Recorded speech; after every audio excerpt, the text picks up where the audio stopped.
Hi everybody, this is Abraham, your big brother in recovery, coming to you with another video. If this is your first time on the channel, please subscribe and press the bell notification for upcoming videos that we do. I'm excited about today's video, and I hope you enjoyed the last one we did. You know, I came to recovery, as I tell most of you guys, I came to recovery November 17, 1980. And today is a couple of days after Thanksgiving, so I just celebrated my 38th year of uninterrupted sobriety last Saturday, Saturday before last. But don't need an applause. All I'm doing is what I should have been doing all the time. And as you know, I never experienced a relapse, and that's neither saying that I'm better than anyone or anything like that, because there's no little I's or big I's or little U's in the program. But what I hope you learned last time we did a video, and sorry for the delay in the intervals of the last one and this current one, but the last one was entitled ABC as Easy as 1, 2, 3. And what we did was we talked about the first 3 steps, and we talked about the 3 pertinent ideas. A, that you were alcoholic and couldn't manage your own life, or addict, or addicted. That's what we prefer to say. B, that probably no human power could relieve your addiction. And obviously, C, God could and would if he was sought. So therefore, we often say if he could and would, obviously he can't and he ain't if he's not sought. And just to recap, if you recall, we said step 1 tells us our problem, which we are simply powerless and unmanageable. Step 2 tells us our solution, and it's simply we need power.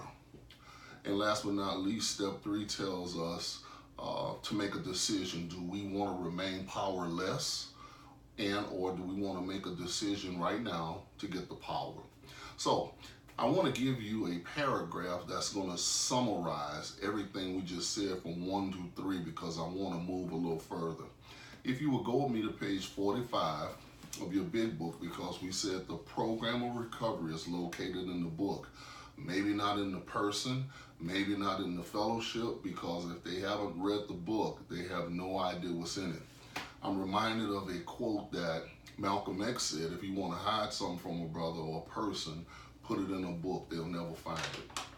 So let me give you some time to get to page 45, and that's in We the Agnostics. And if you recall, in some of our prior videos, I told you to look the word agnostic up in your big book dictionary, because that is a recovery tool that we utilize in recovery and on this channel, because we are sticklers about educating people instead of entertaining them. So hopefully you're at page 45. Now we want to synthesize the first 3 things that we just talked about in the last video and move on to the next thing we want to talk about. First paragraph on page 45. Lack of power, that was our dilemma.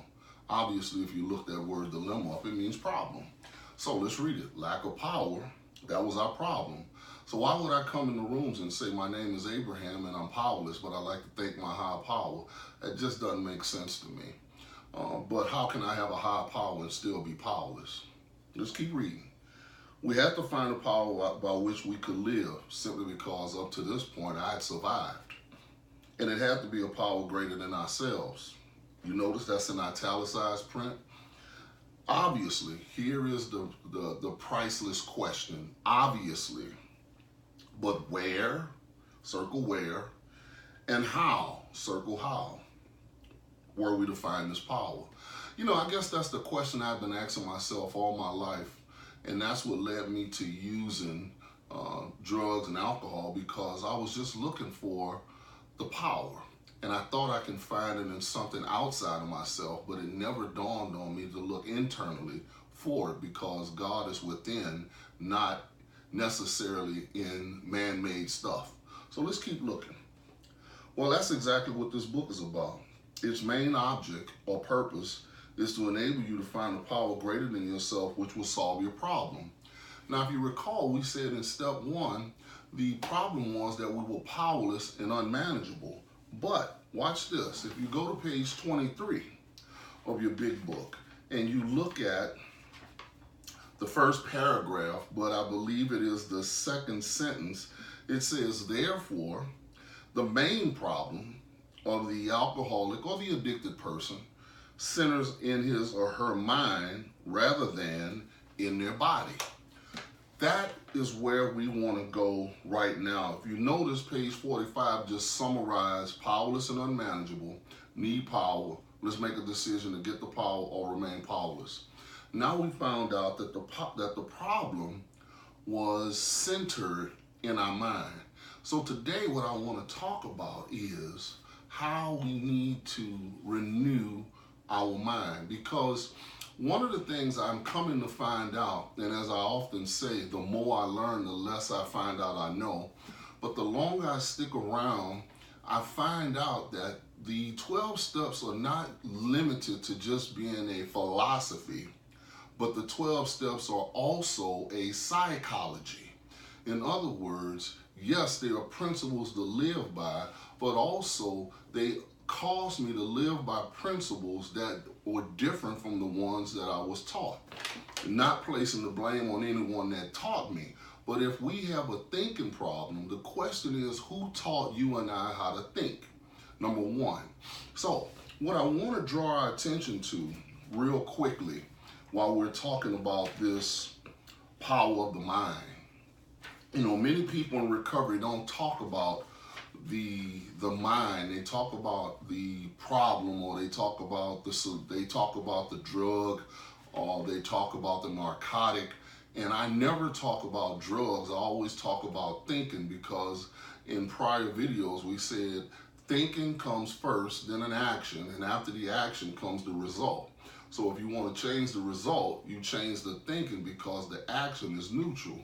And there are many people who believe that their mind is them. But your mind is not you. Your mind is a tool to be used by you, because you and I are a trichotomy, or a three-part being, which comprise of a physical body with a spiritual person living inside, a spirit, which has a mind and or soul, which is the same word.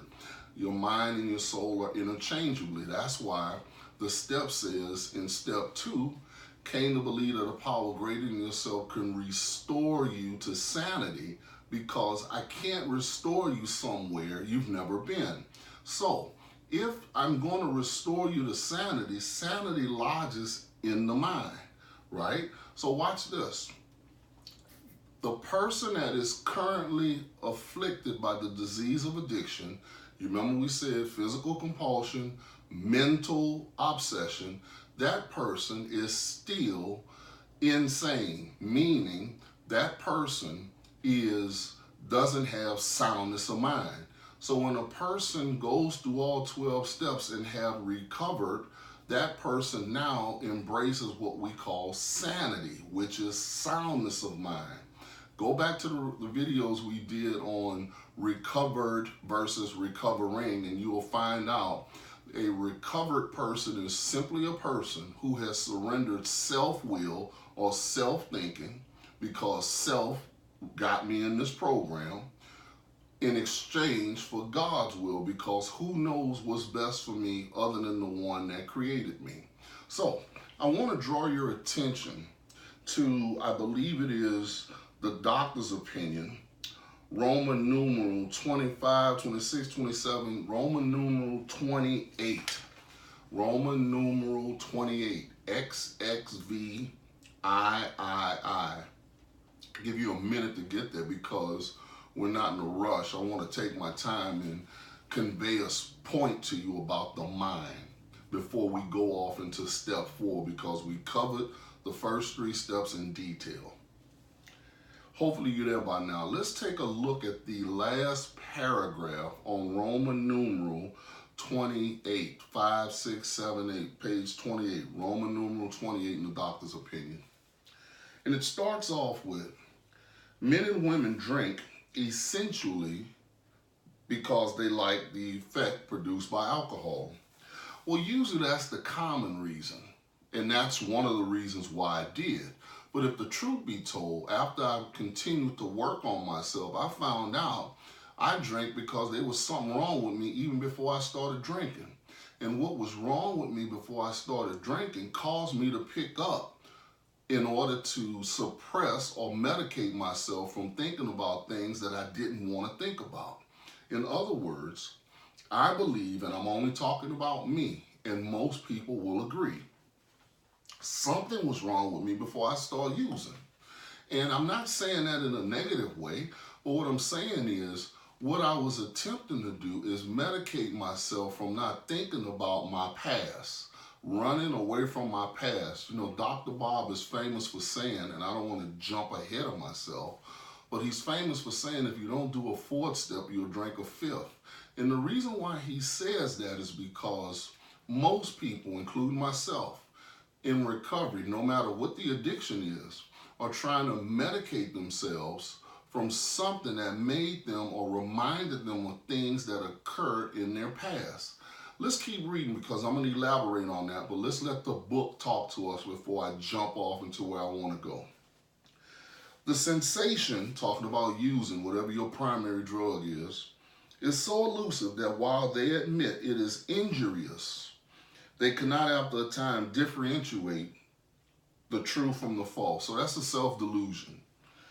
To them, their alcoholic or addictive life seems the only normal one.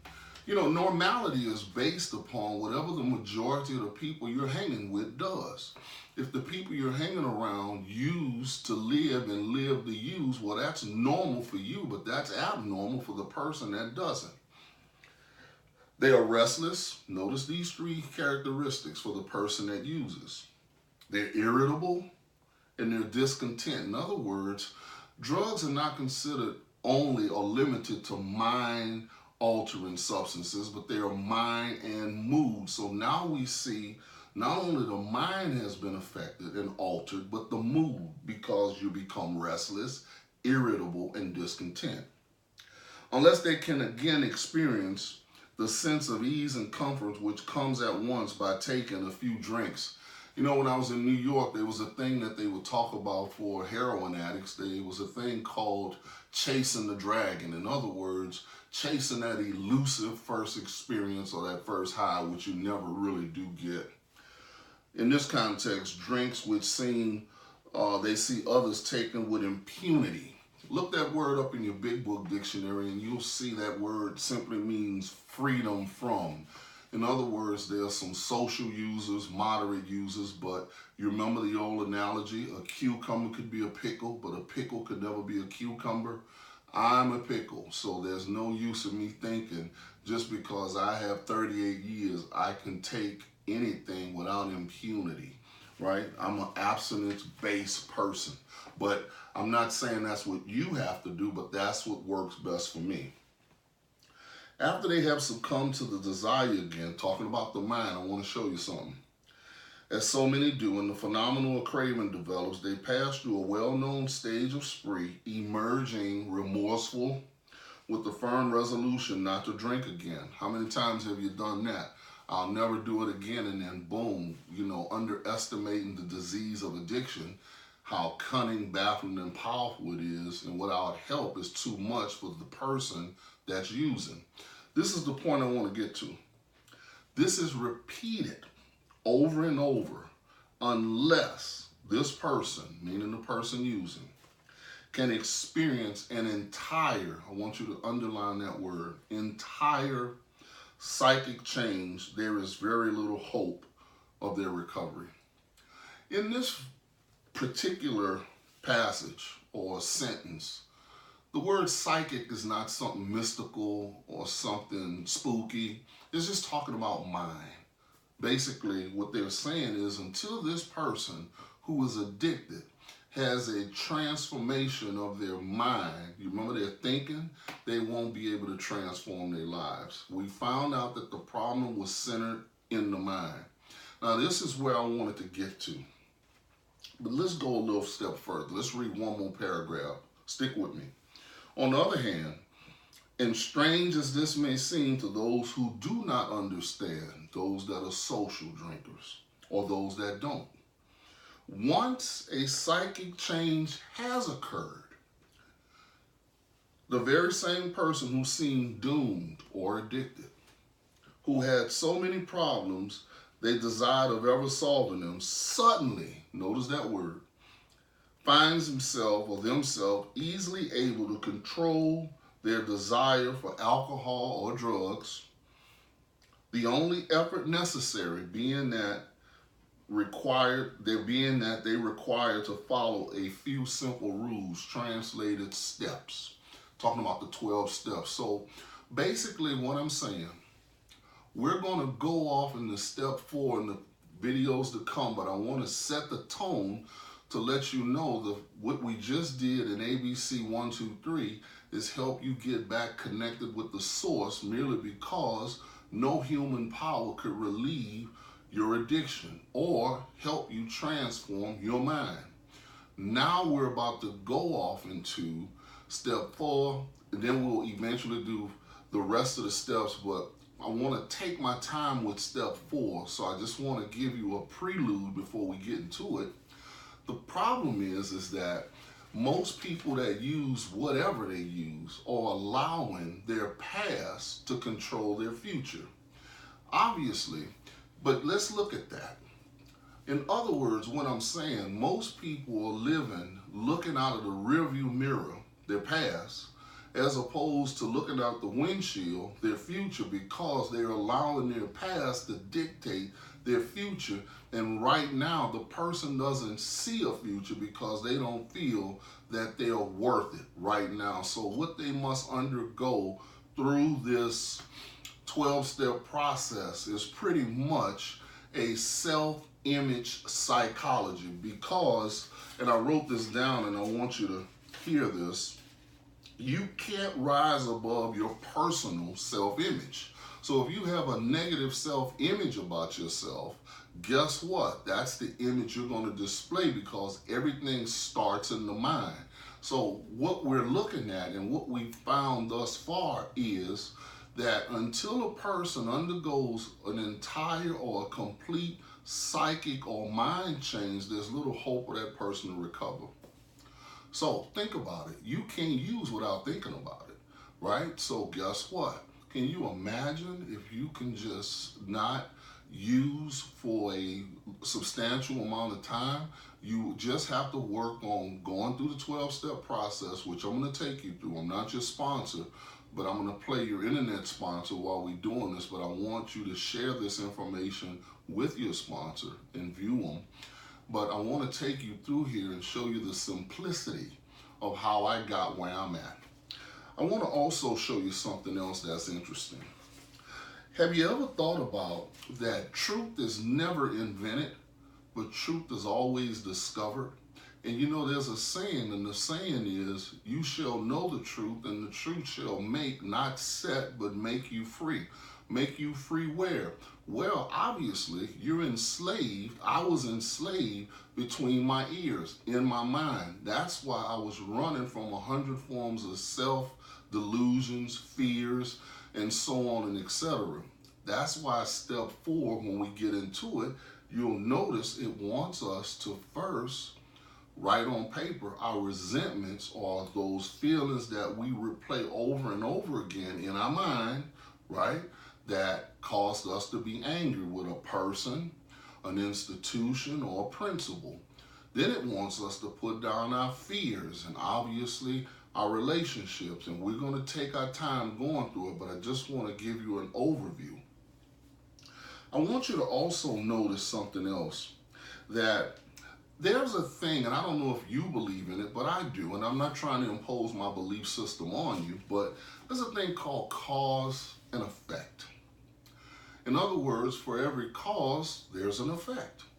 So watch this. I believe that.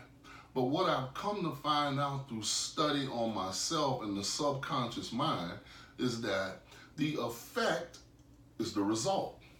But guess what the cause is? The thinking. So watch this. My thinking has caused my results. You remember the analogy? Thinking, action, result.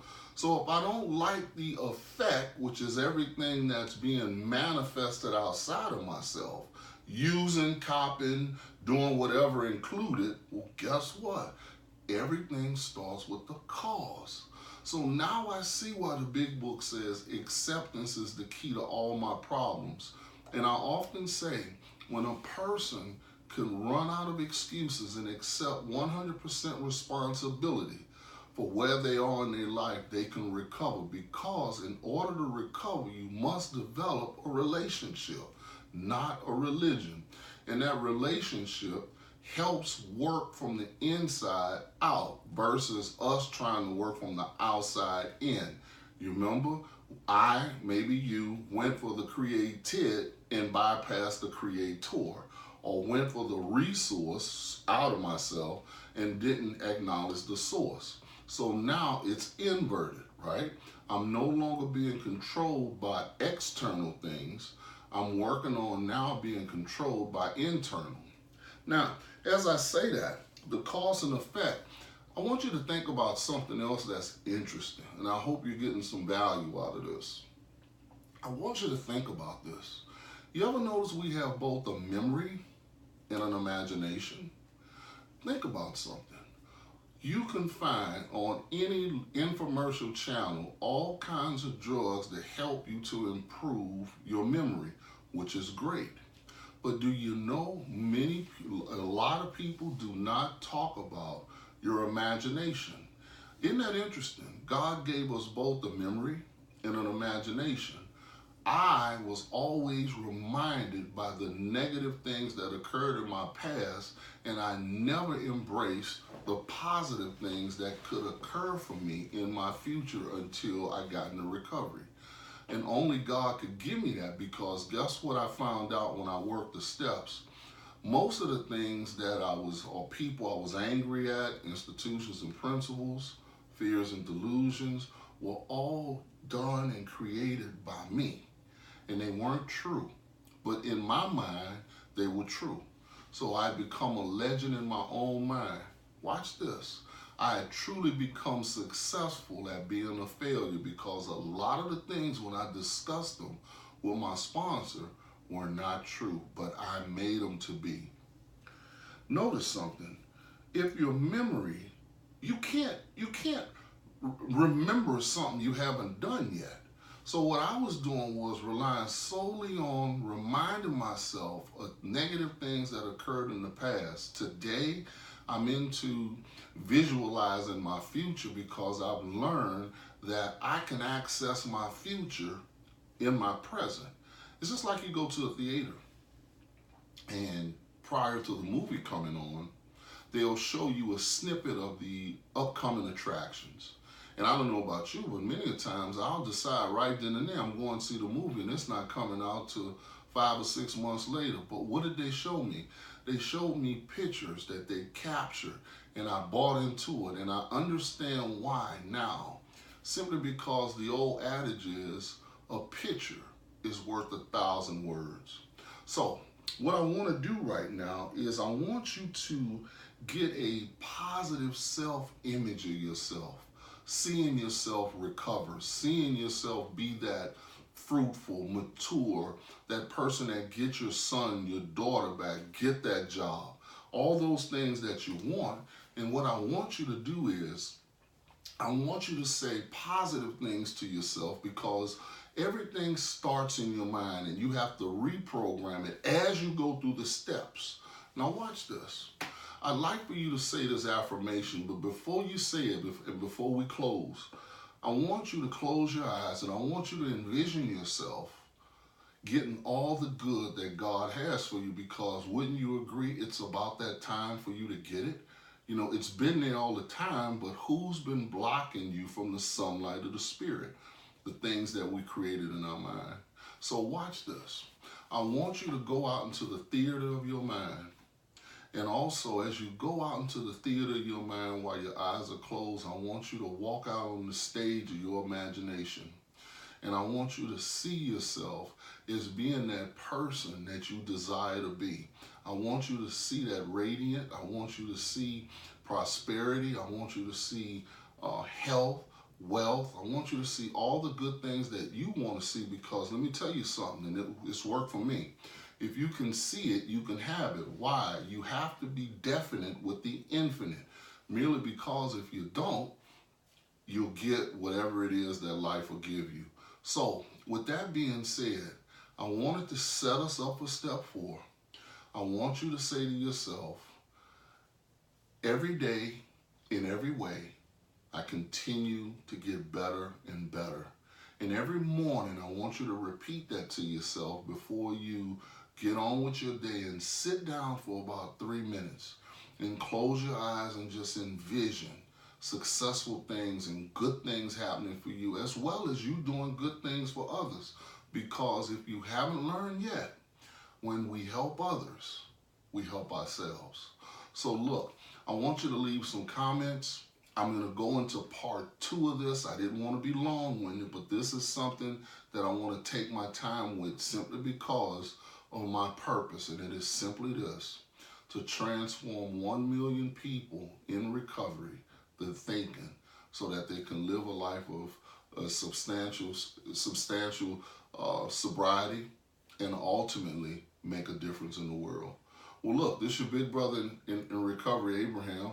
Again, press the like button, leave a comment, pass it on to your friends, and we'll get into part 2 of this, talking about renewing your mind or undergoing the psychic change before we get off into step 4. Talk to you soon. Love you.